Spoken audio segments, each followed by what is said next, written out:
एथ कळा विदपण कळा पुण्यासी प्रतापू आगळा म्हणूनी जन्मे जयाचे अवलीळा दोष हरले।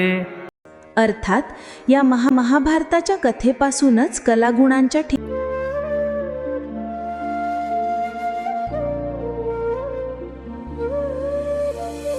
एथ कळा विदपण कळा पुण्यासी प्रतापू आगळा म्हणूनी जन्मे जयाचे अवलीळा दोष हरले।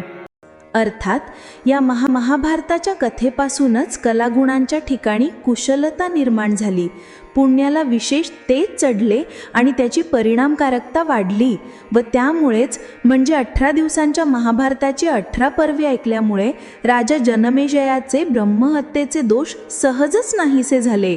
जय जय रामकृष्ण हरी।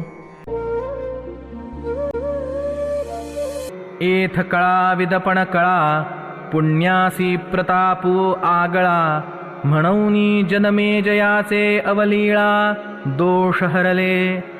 अर्थात या महाभारताच्या कथेपासूनच कलागुणांच्या ठिकाणी कुशलता निर्माण झाली, पुण्याला विशेष तेज